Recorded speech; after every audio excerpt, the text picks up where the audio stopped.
জনমে জনমে আমি প্রেমেরই কাঙাল ধারে ধার রাখো বিনতি রাখো হে ধারে ধার রাখো বিনতি রাখো হে ধারি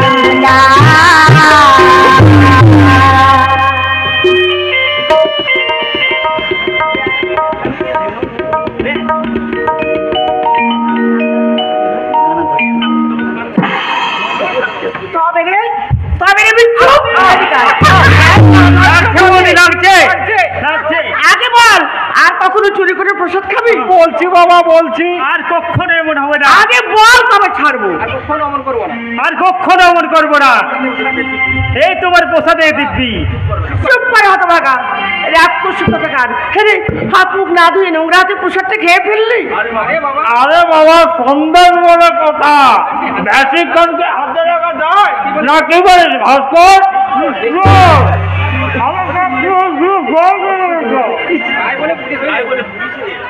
তাই বলে পুলিশ হয়ে লুকিয়ে সন্দেশ না? আরে বাবা, লোকে কি বলবে বলো তো? লোকের কথা ছাড়ো তো, বাইরে আমরা যাই হোক না কেন, এই বৌদির সঙ্গে আমরা চিরকালের শিশু। না কি বলি হিমেলদা? শুধু শিশু নয় বোকা, এই বৌদি হলো আমাদের স্নেহময়ী মা, আর আমরা হলাম এই মায়ের বোকাটে সন্তান। তোদের না সবকিছুতে একটু বাড়িয়ে বলা। ওরে, মা হওয়াকে মুখের কথা রে। জন্ম দিলে শুধু মা হওয়া যায় না বৌদি, তার জন্য প্রয়োজন অপার মাতৃ স্নেহ, অগাধ ভালোবাসা। তা কি আমি কোনোদিন তোদের দিতে পেরেছি? যা দিয়েছো তা তো আমাদের অন্তরে জমা আছে বৌদি। কি বললি? সেই ছোট্টবেলা মাকে হারিয়েছি, মাকে আর মনেও পড়ে না। তখন থেকে তুমি স্নেহ মমতা দিয়ে আমাদের বড় করে তুলেছো, সীমাহীন সেই মমতা দিয়ে আমাদের মানুষ করে তুলেছো। তাই তো সেই আমরা 5 জন সন্তানের মতো বলতে পারি,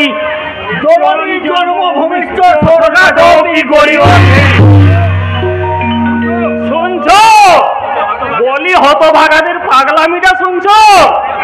বলি ওরে হতভাগা, বৌদি হলো ওর সঙ্গে তোদের স্নেহ মমতার সম্পর্ক, কিন্তু আমার সঙ্গে তোদের রক্তের সম্পর্কের হতভাগা। আমি বাদে এই পরের মেয়েটাই তোদের কাছে বেশি আপন হলো। শুনলি তো না, তুই আমাকে বেশি ভালোবাসিস, তাতে কিন্তু এই মানুষের হিংসা হচ্ছে। মিথ্যে কথা বলবে না বড় বউ। আমার ভাইয়েরা তোমাকে নয়, সব থেকে বেশি ভালোবাসে আমাকে। আমাকেই বেশি ভালোবাসে। হ্যাঁ, তুমি বললে আমি মেনে নেবো। কেন মেনে নেবে না? আচ্ছা আলপনা, তুই বল না, এই হতভাগারা কাকে বেশি ভালোবাসে? সত্যি কথা বলবি কিন্তু। কাউকে না। সব থেকে বেশি ভালোবাসে এই দেবতুল্য দাদা আর বেবি।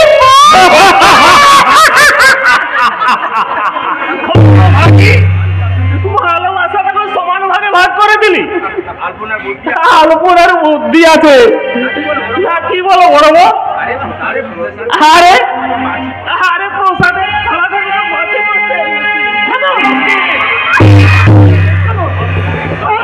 সব ভাইদের ওই একই মতো বস।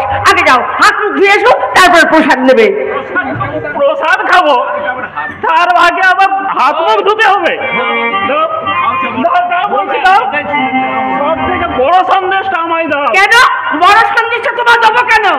আমি হলাম এ বাড়ির সব থেকে বড়, তাই বড় সন্দেশটাই আমারই প্রাপ্য। ছোটবেলা আমায় তোমরা ছোট সন্দেশটা দিও না বড়দা। বাড়ির বড় আর ছোটর উপরেই তো আদর তো সব থেকে বেশি, তাই ছোট হলো সন্দেশের ভাগটা তুই কিন্তু বড়র সমানই পাবি। আমরা স্থির করেছি স্বাক্ষরে ভবিষ্যতের জন্য আমাদের মাইনে থেকে স্বাক্ষরের নামে প্রতি মাসে 1000 টাকা করে ব্যাংকে জমা রাখবো। আমার টাকায় কি হবে মেজদা?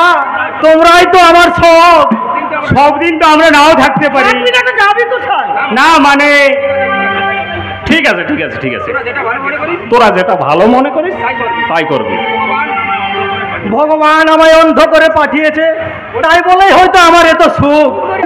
সুখ নয় রে হতভাগা, এটা হলো পূর্ব জীবনের কর্মফল।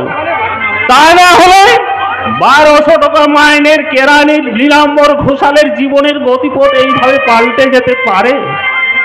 আজ আমার এই দু ভাই সমাজের দুটি রত্ন, এক ভাই ইনকাম ট্যাক্স অফিসার আর এক ভাই উচ্চ পদস্থ পুলিশ অফিসার। পৃথিবীতে আমার ছবি আর কজন বলতে পারিস? দাদা, আমাদের কিন্তু একটা অনুরোধ আছে, তোমাকে কিন্তু মানতেই হবে। কিসের অনুরোধ? এবার থেকে আর তোমায় চাকরি করতে হবে না দাদা, সংসারের সমস্ত দায়িত্ব এবার থেকে আমাদের। তা বললে কি হয় রে পাগল? আমি হলাম এই সংসারের কান্নারি, সংসারের সমস্ত দায় দায়িত্ব ঝড় ঝাপটা আমাকে তো সামলাতে হবে। তবে তোরা যখন বলছিস এই চাকরিটা আমি ছেড়েই দিলাম। তা তোদের কথা তো আমি রাখলাম, এবার আমাদের কোথাও তো রাখতে হবে ভাই। কি কথা দাদা? আমি বলবো?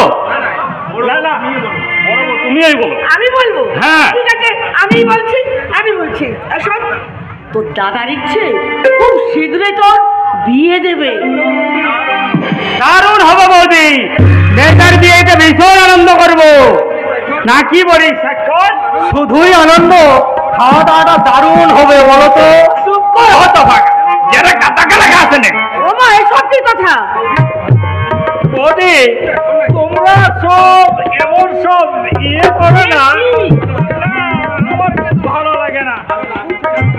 ভালো লাগুক চাই না লাগুক, সামনের মাসে আমি কিন্তু তোর বিয়ে দেবো। ওকে বলে দাও বলবো, ও যেন তৈরি হয়ে থাকে। তোমাদের ঠিক আমি বোঝাতে পারবো না। আরে বাবা, একটু হৃষ্টপিষ্ট হয় তারপর তো বিয়ে।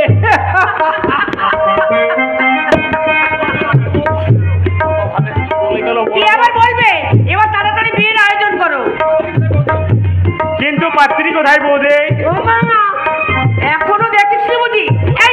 এই দেখ কেমন মাথা নিচু করে দাঁড়িয়ে আছে। আরে আলপনা, আর মানে আলপনে আমাদের হবো বৌদি। বৌদি, ও বৌদি, মাথা ভাগিনা ভীষণ লজ্জা পেয়েছে। হ্যাঁ রে, তোদের নতুন বৌদিকে কেমন দেখলি রে? আবার ভাস্করের সঙ্গে মানাবে তো? দারুণ মানাবে বৌদি। কিন্তু মেজদা এখনো হতভাগা কিছুই জানে না। বিয়ের মণ্ডপে ওকে আমরা সবাই মিলে অবাক করে দেব।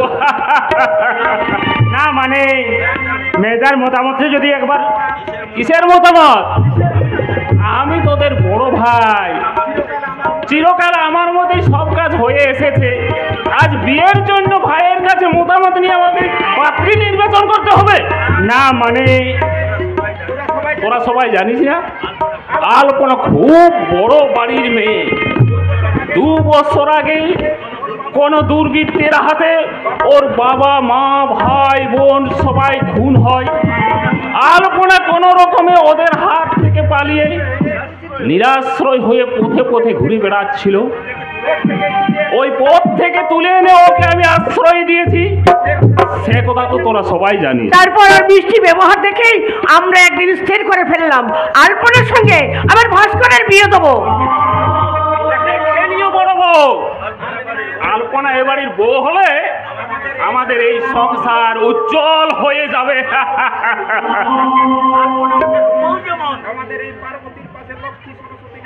আমাদের এই পার্বতীর সামনে লক্ষ্মী সরস্বতী না হলে কি মানায় বৌদি? বৌদি, লক্ষ্মী সরস্বতী বুঝি খুব সুন্দর? খুব সুন্দর। তোমার চেয়েও সুন্দর বুঝি? বোকা কোথাকার, লক্ষ্মী সরস্বতী হলো দেবী, আর দেবী সুন্দর না হলে কি আমি সুন্দর হবো? তুমিও তো আমাদের দেবী বৌদি। স্বাক্ষর। তুমি যে মা, আর মায়ের যে পৃথিবীতে কি সুন্দর আছে বৌদি। পাগল কোথাকার, কিন্তু এমনই হতভাগ্য আমার, সেই মমতাময়ী মায়ের হাসি মুখখানা দেখার দৃষ্টি ভগবান আমায় দিল না। স্বাক্ষর স্বাক্ষর ছেলেটা এক বুক অভিমান নিয়ে কাঁদতে কাঁদতে চলে গেল। ওকে সান্ত্বনা দেবার কি বা আছে? আমাদের যত কষ্টই হোক ভগবানের সৃষ্টিকে তো মেনে নিতেই হবে, মেনে নিতেই হবে।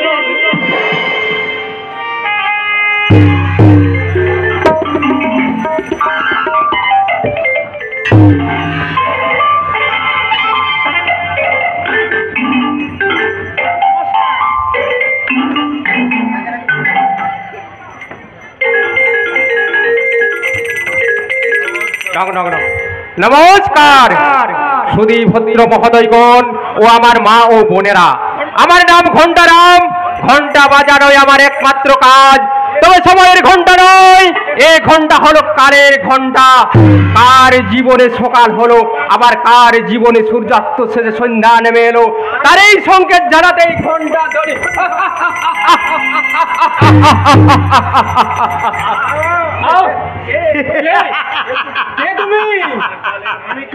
আমি কালের মন্দিরা, আমি বর্বরতার বলি, আমি একমাত্র ভাবাখুন্ড।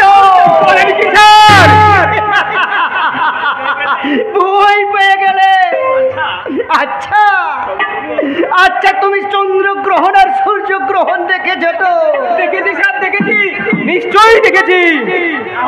রাহু চন্দ্র সূর্যকে গ্রাস করলো, কিছু সময়ের ব্যবধানে ওরা রাহুর কাঁটাগুলোর ফাঁক দিয়ে আবার বেরিয়ে আসবে।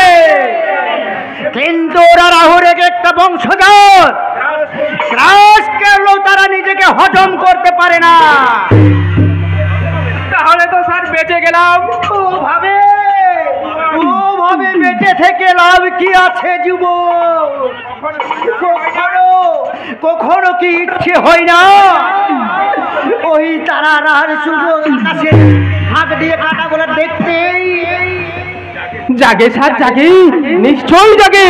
তাহলে ছিঁড়ে ফেলো ওই বন্ধন, লাঠি মেরে ভেঙে পাষাণ করো, চিৎকার করে বলো, জাগো বিপ্লব, জাগো মুক্তির সংগ্রাম, জাগো লাঞ্ছিত, জাগো বঞ্চিত, জাগো মৃত প্রায় জনগণ।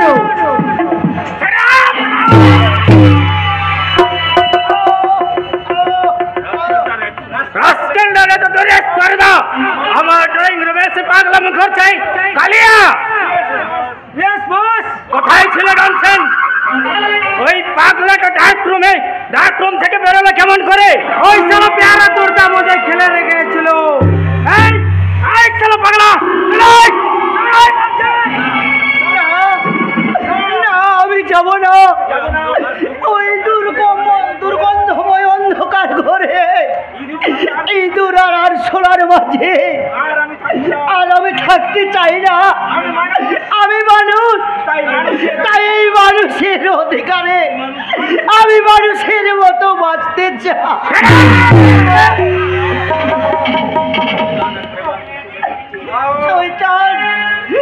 শয়তান প্রিভাংশ ব্যানার্জি, আজ তুমি এই শক্তির অহংকারে মত্ত হয়ে আমায় এই অনুমান সাজিয়ে যে শাসন করলো, একদিন এই মহালতির আদালতে একদিন তোমার বিচার হবে।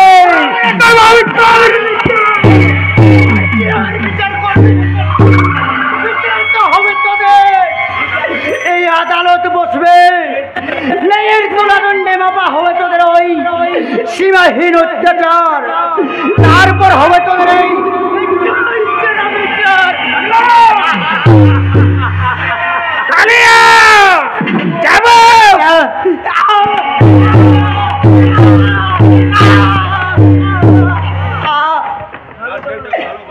ওই রাস্কেলটাকে ভালো করে তালা দিয়ে রাখবে। আজ থেকে ওর ঘরে এক বিন্দু জল যেন না পৌঁছায়। না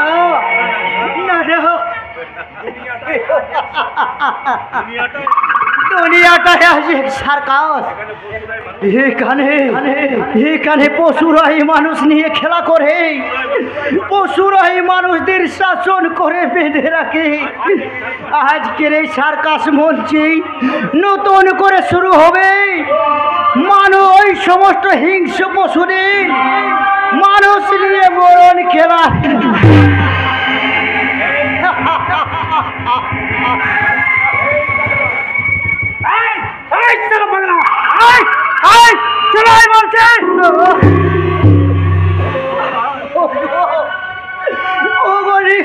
ভগবান, যাহারা তোমার নিশাইছে বাবু, নিভাইছে তো ভালো, তুমি কি তাদের ক্ষমা করিয়াছ?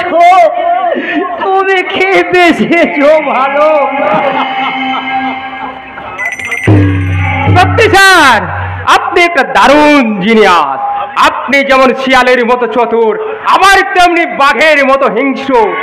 কজন মানুষের মধ্যে আপনার মতো দুটো পশুর গুণ আছে স্যার। 1, 2, 3, 4, 5, 6, 7, 8।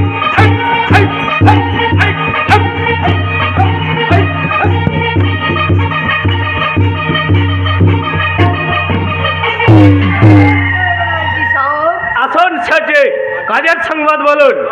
কাজটা আপনার কাছেই বেলাজি সাহেব, আপনি রুপিয়া দিবেন और हमें काम दिखावे। কত টাকা লাগবে? पूरा 10,000। 10,000? हाँ साहब, ये साली खाटी और विदेशी माल आती, नाचते जाने, गाना भी जाने, देखते भी एकदम फर्स्ट क्लास और बॉडी भी एकदम फर्स्ट क्लास। কালকের মধ্যে মেয়েটাকে আমার চাই। नहीं बनाजी साहब, पहले 5,000 रुपया एडवांस दीते हुए 2 दिन का बाद अपना माल हाजिर हो जावे।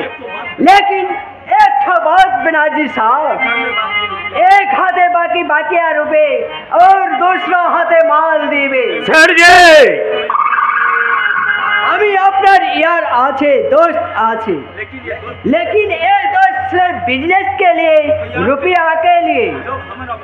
जब हमारा पर विश्वास चोट पर में ये दोस्ती भी एकदम टूटे जावे। हाँ ওকে, এই নিন 5,000 আছে, কিন্তু মনে রাখবেন 2 দিনের মধ্যে মাল হাজির না হলে টাকাটা কিন্তু আমি সুদ সমেত ফেরত নেব।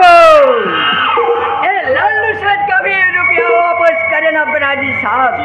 सोचिए लेन की अपना माल अपना मुट्ठी में आसिए गए। রাস্কেল, তুই আবার ডিস্টার্ব করতে এসেছিস। এই সময়ের সংকেত নয় স্যার, বিপদের সংকেত জানাতে ঘন্টারামের পুনঃপ্রবেশ। বিপদ! বর্ডারে আপনার শাল ভোতা বোঝার লরির তোলায় গাঁজার বস্তা ধরা পড়েছে। ড্রাইভার শান্তারাম পুলিশ বাবাদের উত্তম মধ্যম আদরে স্বীকার করেছে সেই মহা মূল্যবান মাদক দ্রব্যের একমাত্র মালিক আপনি, মিস্টার প্রেমাংশু ব্যানার্জি। তাই পুলিশ আপনাকে সম্বর্ধনা দেওয়ার জন্য এই দিকেই ছুটে আসছে। ইডিয়েট শান্তারাম, তোমায় আমি গুলি করে মারব। पुलिस আসলে बहुत ঝামেলা হবে, আমি বাড়ি যাব बनाजी साहब। বাড়িঘর চিড়িয়াখানায় গেল আপনার নিস্তার নেই মিস্টার টাইগার। ওই পুলিশ এলো বলে खामोश, इस साला झूठ मूठ डर दिखाते। बनाजी साहब अब जल्दी कुछ करें, नहीं तो हमें बहुत मुश्किलें पड़ी आ जावे। কি যে করব কিছুই ভেবে পাচ্ছি না। ড্রাইভার শান্তারাম জবানবন্দি না দিলে ওরা আসল মালিকের সন্ধান পেত না। ভাববেন না স্যার, ভাববেন না, আমি শান্তারামের কান বলে দেব। রাস্কেল! আবার আপনি যাতে পুলিশের কান মোনা না খান সে ব্যবস্থা আমি করব। চলি sir, good night. Inspector Ghoshal,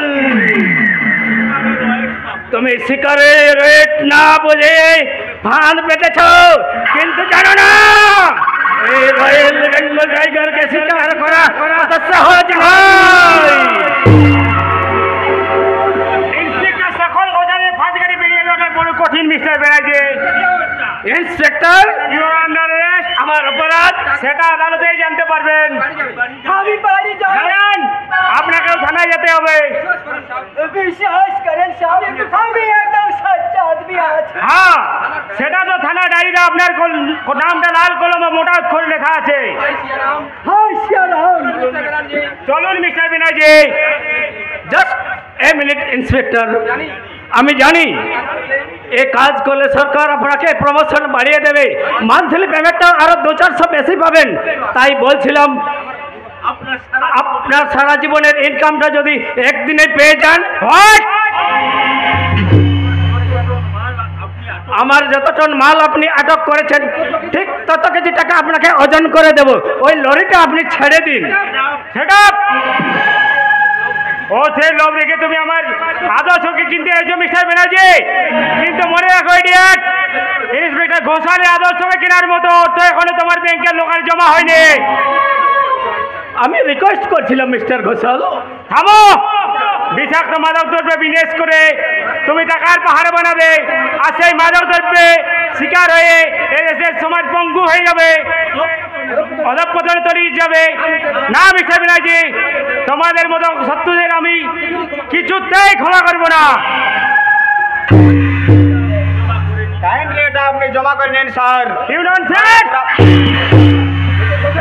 mister Ghoshal, ওঠে যে কর্তব্যের মূল্য আমার কাছে অনেক বেশি মিস্টার ব্যানার্জি। সেই কর্তব্যের মূল্যবোধ তোমাদের মতো ক্রিমিনালদের আমি আইনের হাতেই তুলে দিলাম। তার আগে আপনি আইনের লাইন থেকে আদর্শ দূরে ছিটকে পড়বে, কর্তব্য ঢুকরে ঢুকরে কাঁদবে। মিস্টার ব্যানার্জি, ওই দেখুন আপনার আইন ভাঙার দ্বিতীয় অস্ত্র।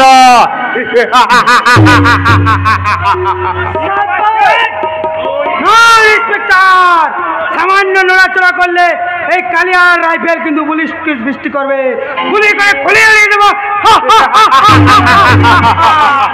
সাব্বাস কালিয়া সাব্বাস, এই সারাকে একদম ফিনিশ করিয়ে দেব।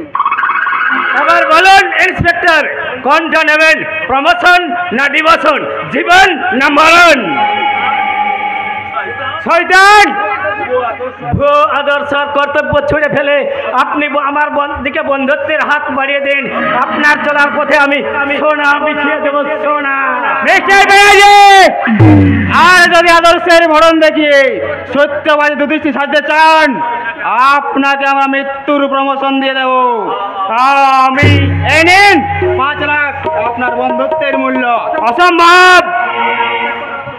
তাহলে আপনার কর্তব্য আর আদর্শ নিয়ে ওই স্বর্গের পথেই পা বাড়ান।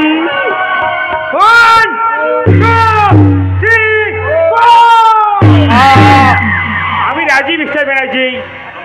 আমার বিবেক মনুষ্যত্ব নাই ধর্ম বিসর্জন দিয়ে মূল্যবান প্রাণ রক্ষাতে আমি আপনার দিকেই বাড়িয়ে দিলাম বন্ধুত্ব।